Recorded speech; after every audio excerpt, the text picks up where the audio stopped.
नमस्कार, राम राम. स्वागत आहे आपलं यूट्यूब चॅनलमध्ये. व्हिडिओ स्किप करू नका, पूर्ण बघा, तुमच्या फायद्याचाच आहे. आज आपण ओमेगा 3 विषयी बोलणार आहोत. ओमेगा 3चं आपल्या आहारामध्ये किती महत्त्व आहे आणि आपण त्याला कसं मेंटेन केलं पाहिजे याबद्दल आपण बोलणार आहोत. तर इसेन्शियल फॅटी ॲसिडमध्ये महत्त्वाचे काम करणारे एक ॲसिड आहे, ते म्हणजे ओमेगा 3 ॲसिड. तर खूप सारे फंक्शन असे आहेत की आपल्या ब्रेनसाठी असो, आपल्या मूडसाठी किंवा आपल्या ओव्हरऑल बॉडीसाठी, पण यातून महत्त्वाचे फंक्शन काम करते ते म्हणजे हार्ट हेल्थसाठी. तर ओमेगा 3 पण येते त्यामध्ये आणि ओमेगा 6 पण येते. तर कधीकधी काय होते, आपण ओमेगा 3 आणि ओमेगा 6चे कंजम्पशन जे आहे ते नट्समधून घेतो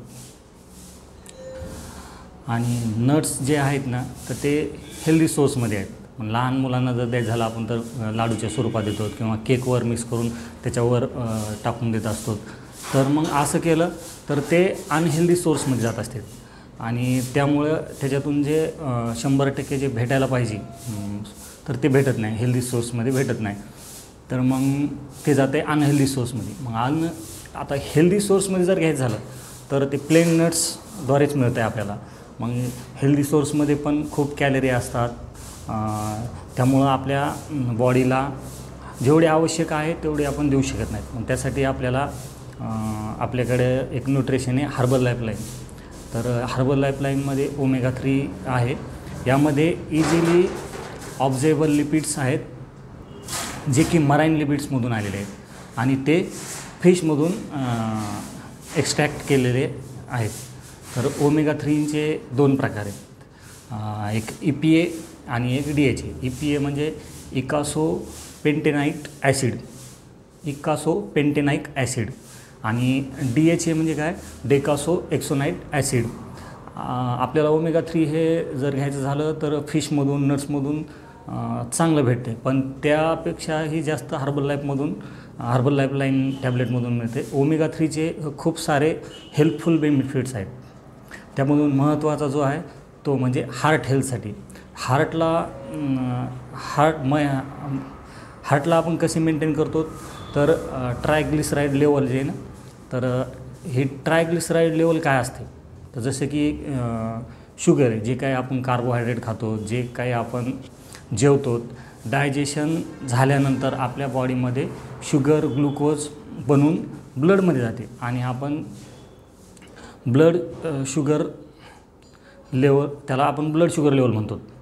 आणि जेवढे शुगर ब्लडमध्ये जाते त्याला आपण ब्लड शुगर लेवल म्हणतो. मग तसेच आपण कोणत्याही फॅट खातो तर तो हेल्दी असो किंवा अनहेल्दी, जो फॅट जो आहे तो स्प्लिट होतो. मग ग्लिसराईड आणि फॅटी ॲसिडमध्ये डायजेशननंतर आणि सिम्पल फॉर्ममध्ये ब्लडमध्ये जाते. तर ट्रायग्लिसराईड ब्लडमध्ये जाते, पण ब्लडमध्ये जास्त आढळून आलं तर ते हार्टमध्ये जाऊन सेटल होते, म्हणजे हृदयाच्या जवळ जाऊन सेटल होते. मग ती बाब आपल्या हार्टसाठी चांगली नाही आहे. तर जास्त प्रमाणात जर आढळून आलं तर मग आपल्याला हार्टचे प्रॉब्लेम यायला सुरुवात होते. त्यामुळे हार्ट आणि आर्टरीजमध्ये ब्लॉकेजसुद्धा तयार व्हायला सुरुवात होते आणि त्यामुळं काय होतं, ट्रायग्लिसराईड लेवल ही मेंटेन राहत नाही. तर आपल्याला ब्लड ट्रायग्लिसराईड लेवल मेंटेन करायचे असेल तर आपल्याला हार्ट तेवढंच हेल्दी ठेवावं लागेल आणि त्यामुळं काय होईल, जो ब्लड सर्क्युलेशन आहे ते अलग अलग ऑर्गनपर्यंत पोहोचायला सुरुवात होईल. आणि जर आपल्याला ओमेगा 3 आणि ओमेगा 6चं बॅलन्स करायचं असेल तर आपल्याला ओमेगा 3चं इंटेक वाढावं लागेल, कारण ओमेगा 6 हे शरीर ऑटोमॅटिक बनवतच असते आणि ते आपल्या अनहेल्दी सोर्समधून येते आपल्याला, की जसं की तळलेले पदार्थ, पॅकिंग बाहेरचं, ज्याच्यामध्ये जास्त कॅलरी आहेत, अशा जे की डायजेशन व्हायला खूप त्रासदायक आहे. तर मग अशा केसमध्ये आपण जर त्यामध्ये मेंटेन करण्यासाठी जर तयारी करत असतो तर आपल्याला ओमेगा 3चा सोर्स घ्यावा लागेल, जो की आपल्याला नट्समधून, प्लेन नट्समधून, फिशमधून मिळेल.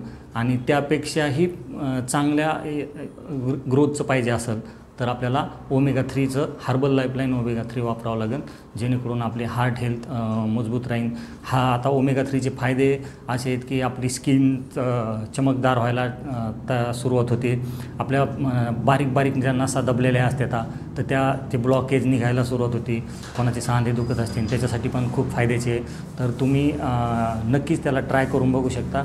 तुमच्या कोचच्या सल्ल्यानं, तुमच्या डायटिशियनच्या सल्ल्यानं आहारात ॲड करू शकता. तर नक्कीच तुम्ही तुमच्या याच्यामध्ये ॲड कराल.